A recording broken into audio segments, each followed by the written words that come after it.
Hello student, कैसे हैं आप? आई थिंक सब लोग अच्छे होंगे। चलिए, तो आज के इस वीडियो में मैं आपको बताने वाला हूँ वो 5 मेन टूल्स या फिर मेन फैक्टर जो किसी भी एग्ज़ाम को क्वालिफाई कराने में अपने आप में बड़ी भूमिका रखते हैं। अब इस साल इन टूल्स को मैं एग्जाम्पल लेना चाहूँगा।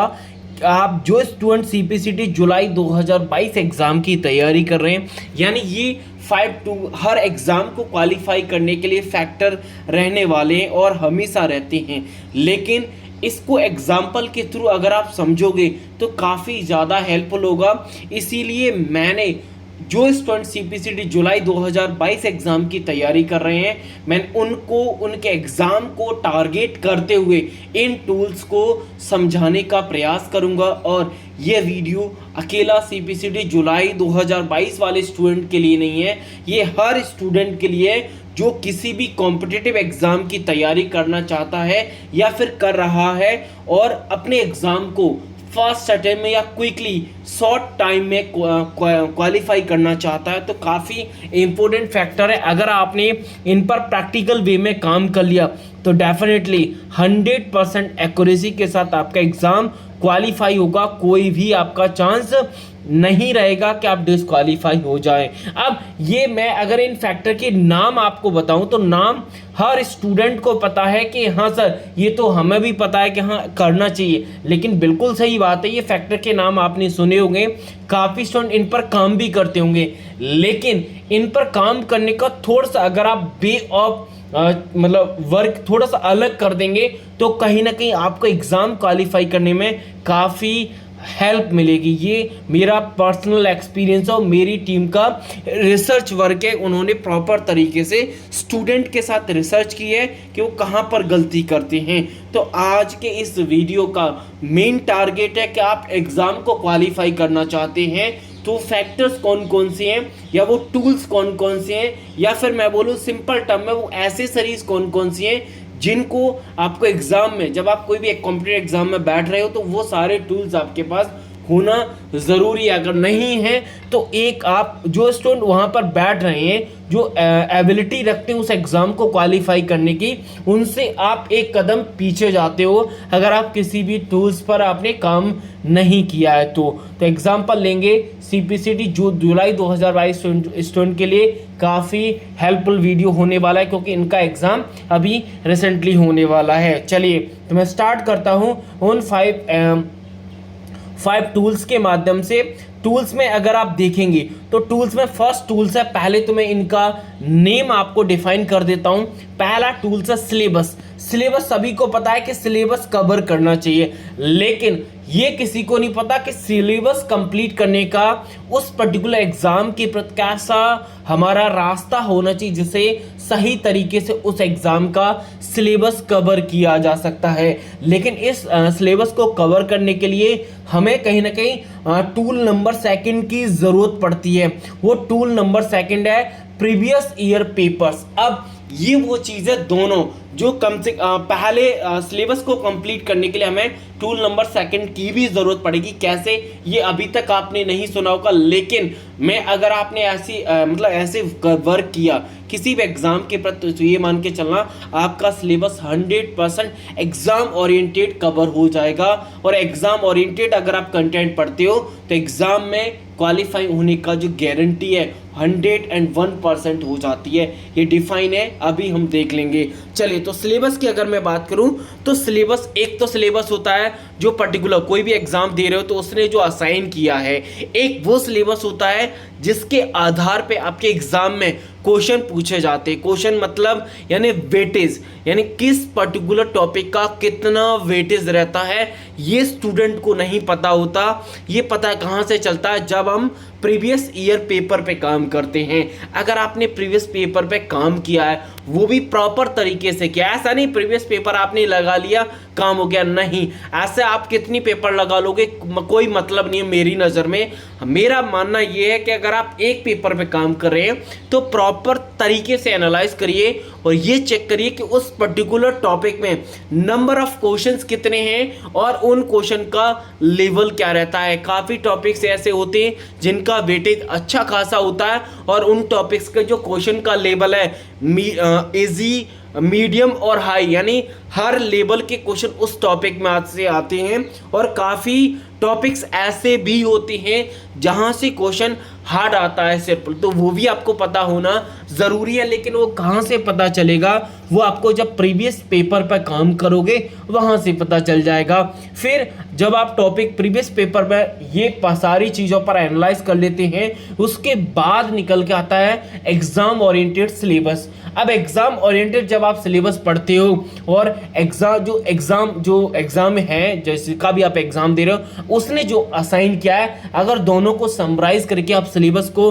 कंप्लीट करेंगे तो काफ़ी आसान हो जाएगा। लेकिन इन सिलेबस को कंप्लीट करने का भी एक तरीका है, वो तरीका है कि सिलेबस आपको टॉपिक वाइज, यानी टॉपिक कौन कौन से हैं उन टॉपिक्स पर काम करना चाहिए, सब्जेक्ट पे काम नहीं।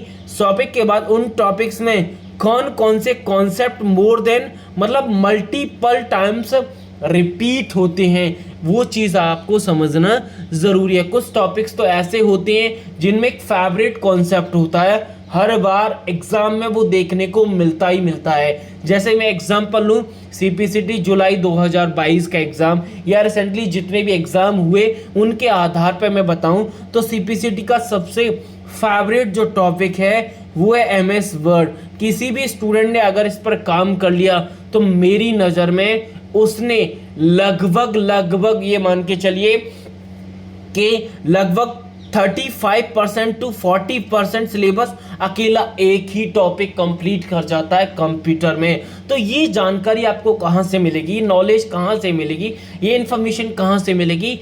ये इन्फॉर्मेशन जब आप प्रीवियस ईयर पे काम करोगे तब मिलेगा। लेकिन स्टूडेंट क्या करते हैं, पहला कोई पेपर देखा, लगाना स्टार्ट कर दिया और नंबर जितने भी आए आंसर रटने का प्रयास करते हैं, जो कि एक गलत रास्ता होता है। गलत रास्ते पर जाओगे तो गलत परिणाम ही मिलेगा। फिर आप कितने भी अटेम्प्ट यूज़ कर लेना, आपका एग्ज़ाम क्वालिफाई नहीं होगा। इसीलिए प्रॉपर तरीके से एनालाइज करिए किस टॉपिक का वेटेज कितना है और उसमें लेवल क्या रहता है पर्टिकुलर क्वेश्चन कॉन्सेप्ट का, वो समझना ज़रूरी है। इसीलिए इन दोनों, अगर मैं मेन टूल या फैक्टर को मैं समराइज करूं तो ये मेन फैक्टर ये डिफाइन करती हैं कि किसी भी एग्ज़ाम के सिलेबस को कंप्लीट करना, वो भी एग्ज़ाम ओरिएंटेड आधार पे। वो एग्ज़ाम ओरिएंटेड प्रीवियस पेपर से निकलेगा और प्रीवियस पेपर ही बताते हैं कि पर्टिकुलर किस टॉपिक का कितना वेटेज रहता है और क्या लेवल रहता है। ये दोनों चीज़ें समझना ज़रूरी है, तभी आपको पता चलेगा कि हम जिस टॉपिक को टाइम दे रहे हैं क्या सफिशिएंट टाइम है। हो सकता है कि किसी टॉपिक का वेटेज काफ़ी कम हो और आप उस पर टाइम बहुत ज़्यादा स्पेंड कर रहे हो, जो कि एक गलत रास्ता हो सकता है। तो ये सारी चीज़ें एग्ज़ाम की तैयारी करने से पहले मेन फैक्टर माने जाते हैं, जब भी आपको समझ में आना। अब काफ़ी स्टूडेंट सोच रहे होंगे कि सर जुलाई 2022 का हमें एग्ज़ाम देंगे CPCT का, तो अभी प्रीवियस पेपर अगर हम देखें तो मल्टीपल, मैं खुद अगर आपको बताऊं तो लगभग 130 के लगभग पेपर हो चुके हैं। अब 130 के पेपर में से आप सबको पेपर एनालाइज करोगे तो आप तो नहीं कर पाओगे। इसीलिए मेरा मानना, आप रिसेंटली कोई भी पेपर उठा लो रिसेंटली, क्योंकि आने वाला एग्जाम का जो पैटर्न रहेगा वो रिसेंटली एग्जाम को आधार मानते हुए ही रहेगा। तो आप रिसेंटली जो पेपर हुआ था मई में, किसी भी एक शिफ्ट का पेपर उठा लो, उसी के आधार पर एनालाइज करो, उसी के आधार पर सिलेबस पढ़ो, उसी के आधार पर प्रैक्टिस करो, सारी चीज़ें उसी के आधार पर करो। बाकी जो पेपर बचे उनको प्रैक्टिस के तौर पे यूज़ कर सकते हैं। हाँ, बाकी पेपर का यूज़ कैसे करेंगे ये मैं आगे के जो फैक्टर है, टूल है, उसमें एक्सप्लेन कर दूंगा। तो ये रहा, हम कैसे एग्जाम ओरिएंटेड सिलेबस निकालेंगे वो हमने डिफाइन कर लिया। अब चलते हैं आगे पॉइंट नंबर 3 पर। अगर पॉइंट नंबर 3 की मैं बात करूं, सबसे इम्पोर्टेंट हो जाता है जब हम सिलेबस को कवर कर लेते हैं और स्टूडेंट इस पर काम नहीं करते। जो स्टूडेंट काम भी करते हैं उनका रास्ता अलग होता है, डिफरेंट होता है, जो कि एग्जाम में जब आप स्टूडेंट बैठते हैं और यहाँ पर जो प्रैक्टिस करते हैं, जमीन आसमान का अंतर हो जाता है। कैसे? एग्जाम्पल से समझिए। जैसे आपको भी पता है कि आपका एग्जाम ऑनलाइन होगा, यानी PC पर होगा, और जनरल स्टूडेंट क्या करते हैं, जो प्रैक्टिस करते हैं वो प्रैक्टिस या तो PDF से करते हैं या बुक से करते हैं, जो कि एक सफिशिएंट और सही रास्ता नहीं है, क्योंकि एग्जाम तो क्विज फॉर्म में होगा और प्रैक्टिस आप कर रहे हो पीडीएफ फॉर्म में, तो कैसे वो फीलिंग आएगी, वो मैच ही नहीं करेगा आपका माइंड जब एग्जाम में बैठोगे। तो सबसे ज़्यादा फियर जो एग्जाम का है यहीं से इंक्रीज होता है, जिसको अगर कम करना है तो प्रैक्टिस उसी मेथड से करना पड़ेगा जो मेथड आपके एग्जाम में या फिर जो वे आपके एग्जाम में यूज होता है। तो अगर डिजिटल यानी क्विज फॉर्म में प्रैक्टिस होती है तो क्विज फॉर्म में ही आपको प्रैक्टिस करनी पड़ेगी हर टॉपिक के साथ। मैं तो ये मानूंगा कि अगर आपने टॉपिक अच्छे कर लिए तो ये मान के चलना कि आपका ओवरऑल परसेंटेज भी अच्छा है। इसका भी एक लाइव एग्जांपल है कि जैसे आपने 10-12 के पेपर दिए होंगे, तो अगर आपके सब्जेक्ट सारे सब्जेक्ट पे अच्छी कमांड है तो ऑटोमेटिक आपका ओवरऑल परसेंट अपने आप इंक्रीज या हाई आएगा। अगर आपका कोई सब्जेक्ट लो है तो जो परसेंटेज रहेगा ओवरऑल कहीं ना कहीं डिक्रीज पोजीशन पर जाएगा, ये बात मानते होगे आप। तो यही काम यहाँ पर होता है हर टॉपिक का। अगर आपका कमांड बहुत अच्छी है, ठीक है, तो वहां से अगर प्रैक्टिस करके जाते हो तो एग्जाम में काफी अच्छा मैचिंग करेगा। लेकिन सेकंड पॉइंट इस थर्ड वाले फैक्टर में समझना जरूरी है, इसका रास्ता और इसका एग्जाम्पल या फिर इसका मेथड स्टूडेंट के पास नहीं है। इसका भी मैं आपको आज मेथड बताने वाला हूं, वो है प्रैक्टिकल। अब काफी स्टूडेंट कहते हैं कि सर हम प्रैक्टिकल कैसे करें, हमारे पास जब सामने कोई टास्क ही नहीं होगा तो उसे हम कैसे करेंगे। तो प्रैक्टिकल के लिए सबसे इंपॉर्टेंट और सबसे आसान टास्क है, आप प्रीवियस ईयर का कोई भी शिफ्ट का पेपर उठा लो, उसका आधार रखो। जो क्वेश्चन जैसे एमएस वर्ड का कोई क्वेश्चन पूछा, सपोज दैट जैसे लाइन स्पेसिंग आपको किस टैब में मिलेगी या किस ग्रुप में मिलेगी, तो आपने देख लिया ये पैराग्राफ में मिलती है, ये पढ़ तो लिया, लेकिन एक बार जाके विजिट तो कर लो कि एक्चुअली में पैराग्राफ में मिलती है कि नहीं मिलती। तो जाओगे तो एक बात तो कंफर्म हो जाएगी कि लाइन स्पेसिंग लाइफ में आप नहीं बोलोगे, पैराग्राफ में फॉन्ट में, ये आपको कंफ्यूजन नहीं रहेगा। दूसरा, यहां से जो चीजें क्लियर होंगी कि पैराग्राफ जब हम कमांड ग्रुप में गए थे तो लाइन स्पेसिंग के अलावा कौन कौन सी कमांड हमें वहां पे मिली थी, तो एक बार हम जाके जरूर विजिट कर लेंगे उन सारी कमांड पे। तो आज लाइन स्पेसिंग पर क्वेश्चन पूछा है, कल बाकी की कमांड पर पूछा जाएगा, लेकिन पूछा यही जाएगा। ऐसे ही क्वेश्चन बनते हैं, यही होता है किसी भी पेपर के साथ एनालाइज करना।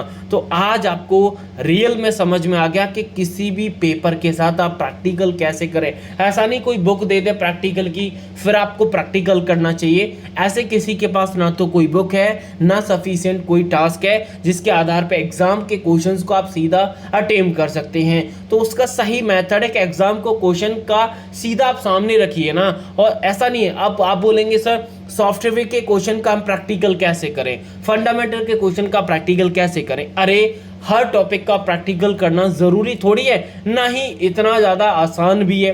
तो जिन टॉपिक्स का आप कर सकते हो उनका तो कर लो, क्योंकि जिन टॉपिक्स का हम प्रैक्टिकल कर सकते हैं ज्यादातर वही टॉपिक्स एग्जाम में हार्ड लेवल रखते हैं, मतलब टफ आते, तो बाकी स्टूडेंट से आप ऑलरेडी आगे निकल जाओगे, ऑटोमेटिक आपका उनसे ज़्यादा इंक्रीज होने का चांस रहेगा। ठीक है, तो आई थिंक थर्ड फैक्टर आपको समझ में आ गया होगा। अब मैं चलता हूँ आगे पॉइंट नंबर फोर्थ पर। पॉइंट नंबर फोर्थ है रिवीजन। रिवीजन का भी काफ़ी बड़ा फैक्टर रहता है, लेकिन स्टूडेंट क्या करते हैं टॉपिक के साथ ही रिवीजन करते हैं, जो कि गलत मेथड होता है। अगर आप इसको यूज़ करेंगे तो कहीं ना कहीं चीज़ें उतनी क्लियर नहीं होंगी जितना क्लियर होगा कि सारे टॉपिक्स पढ़ने के बाद। यानी आप डिफाइन कर लो अपना जो आपका एग्ज़ाम डेट है और जिस डेट से आप स्टडी कर रहे हैं, उस दोनों के बीच में जितना भी समय है, जितने भी डे हैं, उनको डिवाइड कर लो कि मुझे, पर जैसे मैं अभी से अगर मैं जुलाई को टारगेट करूं तो लगभग आपके पास 60 डेज है, 60 हैं, तो इस टाइम को डिवाइड कर दो कि 30 डे में आपको सिलेबस को कंप्लीट करना है सारे टॉपिक के साथ। अगर आप ऐसा करते हैं फिर अगले के जो 30 डेज हैं उनको रिवीजन और प्रैक्टिस के लिए डाल दो। क्यों? अक्सर स्टूडेंट क्या करते हैं, इसमें मैं जो बता रहा हूँ ये मेथड के अलावा स्टूडेंट क्या करते हैं कि पर्टिकुलर कोई टॉपिक पढ़ा, दूसरे दिन उसका रिवीजन, फिर अगला टॉपिक, फिर रिवीजन, ऐसे करते जाते हैं, एग्जाम तक उनके टॉपिक ही कंप्लीट हो पाते हैं। तो यहाँ से आप देखेंगे एक टॉपिक के साथ एक ही बार समय स्पेंड कर रहे हो, जबकि अगर आप पहले सिलेबस कंप्लीट करते हो, ऐसा नहीं है जब आप सिलेबस कंप्लीट करोगे तो ऐसा नहीं आपने थ्योरी पढ़ा सिलेबस कंप्लीट हो गया, नहीं। जब हम सिलेबस पढ़ते हैं तो सिलेबस से रिलेटेड क्वेश्चन के साथ ही प्रैक्टिस करते हैं, तो क्वेश्चन वहां पे भी लगाते हैं और रिवीजन टाइम में भी क्वेश्चन लगाओगे तो मल्टीपल क्वेश्चन पर ज़्यादा प्रैक्टिस हो जाएगी, जो कि एक अच्छा मेथड होगा। तो ये काफ़ी अच्छा मेथड है। अगर आप ऐसे अपने जो आपका स्टडी टाइम है या फिर जो आपका प्रिपरेशन टाइम है उसे डिवाइड करोगे तो काफ़ी अच्छा ग्रोथ होगा आपके जो स्कोर में। ये डेफिनेटली प्रैक्टिकल वे है और काफ़ी मैं यूज़ करता रहा हूँ। जब मेरे जो बैच आते हैं उनमें मैं इस मेथड का बड़ा यूज़ करता हूँ, जो स्टूडेंट को काफ़ी हेल्पफुल रखता है। क्योंकि जैसे आप अगर सारे टॉपिक के तुरंत ही रिवीजन करोगे तो उस टॉपिक को माइंड में उसी समय रखा जाएगा जब आप उसको सिलेबस कंप्लीट करते हैं और रिवीजन करते हैं। अगर आप सारे टॉपिक का सिलेबस कंप्लीट कर लेते हैं देन एक समय के बाद सारे टॉपिक का फिर आप रिवीजन 1 बाय 1 करोगे तो उनका फिर से रिपीटेशन हो जाएगा और काफ़ी शार्प मेमोरी के साथ होगा, जो कि अच्छा होता है एग्जाम पॉइंट ऑफ व्यू से। तो आई थिंक फोर्थ पॉइंट आपको समझ में आ गया, लेकिन रिवीजन का मेथड भी आपको सेलेक्ट करना होगा कि रिवीजन आपको कैसे करना है। कुछ स्टूडेंट ऐसा करते हैं कि रिवीजन जो अपने नोट्स बनाते हैं उसमें हाईलाइट करते जाते हैं पर्टिकुलर कॉन्सेप्ट को, तो उन कॉन्सेप्ट को सीधा एक नज़र से देखते हैं तो रिवीजन वहाँ से हो जाता है। कुछ स्टूडेंट ऐसा करते हैं उन्होंने नोट्स बनाए नहीं, जो उनके पास कंप्लीट नोट्स हैं उनसे वो रिवीजन करते हैं। तो आपका वे है आप कैसे रिवीजन करना चाहते हैं, लेकिन आपको करना ज़रूर चाहिए। और जब आप रिवीजन करो तो रिवीजन के साथ आपको प्रैक्टिस करना, जो आपका थर्ड फैक्टर है उस थर्ड फैक्टर का नंबर रिवीजन के बाद ही आता है। लेकिन ये थर्ड फैक्टर हमारे फर्स्ट और सेकंड के बाद भी आएगा, लेकिन काफ़ी वेटेज में कम रहेगा।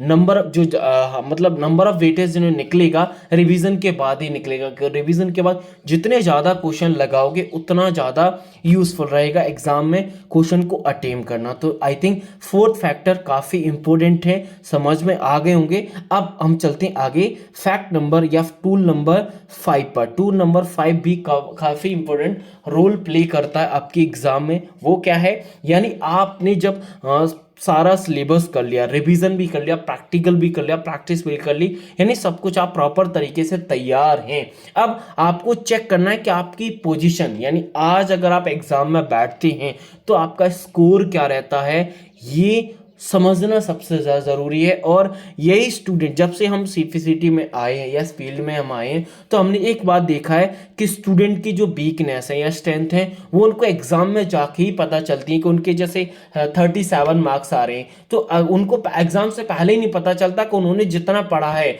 वो अभी 37 मार्क्स तक ही स्कोर कर पाएंगे।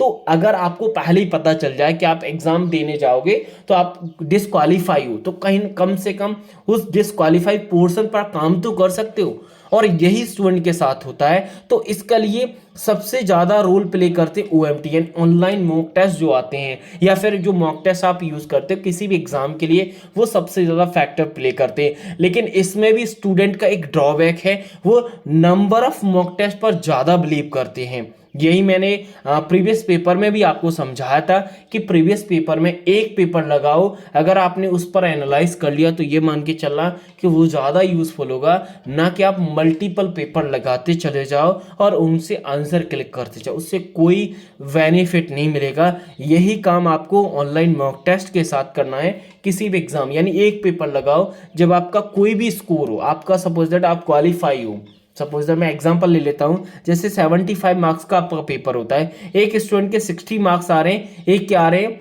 30। अगर आप देखोगे इन दोनों स्टूडेंट के बीच में काफ़ी ज़्यादा डिफरेंस है, लेकिन इनके लिए जो अगर हमारे जो दोनों स्टूडेंट होंगे तो एक ही फैक्टर पर काम करेंगे। यानी इनके लिए जैसे 60 वाले स्टूडेंट के लिए 15 नंबर कहाँ गए, वो इस पर काम करेगा कि हमने 15 नंबर को लीव किस टॉपिक से या किस कॉन्सेप्ट से लीव कर दिया।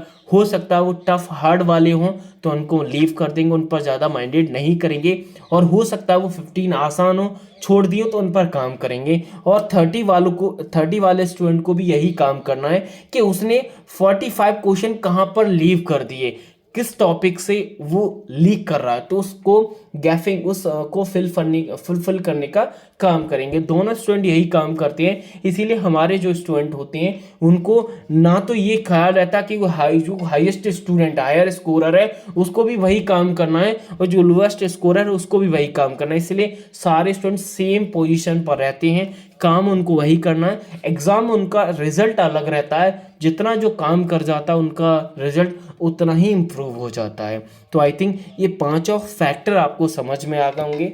अब मैं इन पांचों फैक्टर को एक बार रिवाइज कर देता हूँ, समराइज कर देता हूँ, जिससे आप इनको बाद में भी यूज़ कर पाएँ। जैसे पहला है सिलेबस। सिलेबस सभी को पता है कि सिलेबस और प्रीवियस पेपर को किसी भी एग्जाम को क्वालिफाई करने में सबसे बड़ा रोल रहता है, लेकिन इस पे काम करने का तरीका थोड़ा सा अलग होना चाहिए। एग्जाम ओरिएंटेड कंटेंट वो कहाँ से निकलेगा, प्रीवियस पेपर को आधार बनाते हुए निकलेगा। दूसरा नेक्स्ट है हमारा पॉइंट प्रैक्टिस एंड प्रैक्टिकल। ये भी सबसे बड़ा रोल है। प्रैक्टिस तो करते हैं, लेकिन जिस मेथड पर आपका एग्जाम होने वाला है उस पर अगर आप प्रैक्टिस करेंगे तो वो ज़्यादा यूजफुल होगा, ना कि आपका एग्जाम ऑनलाइन है ऑफलाइन आप प्रैक्टिस करें तो वो भी गलत है। नेक्स्ट है रिवीजन। रिवीजन क्लास का एक ही फैक्टर, इसका मतलब है रिवीजन तो करना है, सबको पता है रिवीजन करना है, लेकिन कौन से फैक्टर कौन से टाइम ड्यूरेशन में करना है ये सबसे ज़्यादा ज़रूरी है।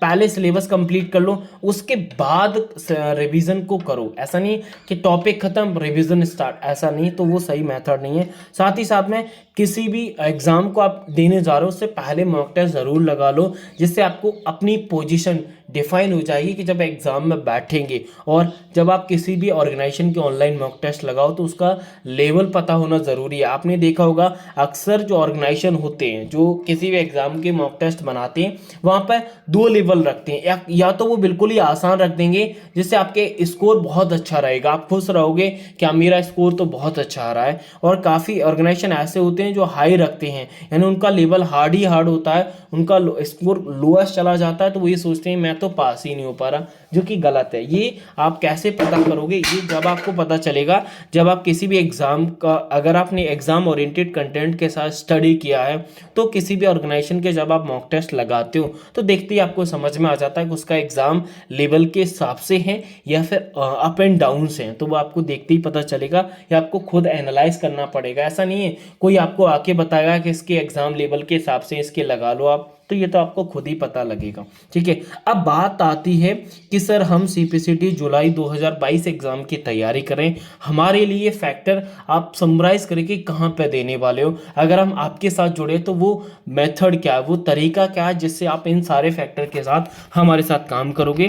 तो वो फैक्टर तरीका है जुलाई स्पेशल बैच संकल्प 4.0। काफ़ी रिजल्ट ओरिएंटेड ये बैच है और इस बैच ने आज हमें रिजल्ट ओरिएंटेड एकेडमी डिफाइन कर दिया। अगर आप किसी भी सेंटर पर जाओगे तो आपको बीएसआई एकेडमी का जो भी क्वालिफाइड, मतलब कोई भी क्वालिफाइड स्टूडेंट मिलेगा तो सिर्फ और सिर्फ आपको एक ही नाम मिलेगा, बीएसआई एकेडमी। लेकिन इस वीडियो को लाने का एक उद्देश्य ये है कि अभी कुछ दिन बाद क्लास स्टार्ट हो रही है, तो अभी भी आपके पास टाइम है इस बैच में रजिस्टर्ड होने का, तो हरी अप रजिस्टर्ड कर लीजिए, क्योंकि एक बार क्लास स्टार्ट हो गई तो आपका सिलेबस काफ़ी डिले होता जाएगा। तो जितने दिन आप डिले करोगे तो उस पर्टिकुलर क्लासेस को फुलफिल करने का आपका ही काम रहेगा। और कम से कम जब आप स्टडी कर रहे हो तो सही टाइम पर अगर आप ज्वाइन कर लेते हो काफ़ी अच्छा मतलब बेनिफिट मिलेगा, क्योंकि टाइम आपको टेंशन नहीं रहेगा, अदरवाइज टेंशन बिल्ड होता ही चला जाएगा। और एक समय जब सिलेबस निकलता जाता है तो कहीं ना कहीं आपके माइंड में प्रेशर मतलब इंक्रीज होता जाता है उस पर्टिकुलर सिलेबस को कंप्लीट करने के रिगार्डिंग। तो ये इन्फॉर्मेशन थी आज के इस वीडियो में। मैंने आपको बताया कि आप किसी भी एग्ज़ाम को अगर क्वालिफाई करना चाहते हैं तो इन 5 फैक्टर को अगर आपने अप्लाई कर दिया तो सीपीसीटी तो छोड़ो, आप किसी भी एग्ज़ाम को मिनिमम टाइम में और अच्छी एक्यूरेसी के साथ आप क्वालिफाई कर सकते हैं। तो इस वीडियो का लाने का यही उद्देश्य है कि आप एग्ज़ाम को अच्छे मार्क्स से क्वालिफाई कर जाओ। अगर आप मेरे साथ सीपीसीटी एग्ज़ाम को क्वालिफाई करना चाहते हैं तो संकल्प 4.0 बैच है, आप इसमें इनरोल कर सकते हैं। मेरे और मेरी पूरी टीम के साथ जुड़ के आप इस एग्ज़ाम को जुलाई 2022 में ही क्वालिफाई कर सकते हैं। आगे टाइम दोगे तो आपके लिए मतलब जो भी बेनिफिट है या फिर आप देख लीजिए आपकी तरफ से क्या है। तो ये इस बैच को आप इनरोल कर सकते हैं। वीडियो के डिस्क्रिप्शन में लिंक है, व्हाट्सएप नंबर स्क्रीन पर है, जो भी आपको कॉन्टैक्ट करना है आप कॉन्टैक्ट कर सकते हैं। मैं मिलता हूँ अगले वीडियो में, तब तक के लिए थैंक यू, शुक्रिया।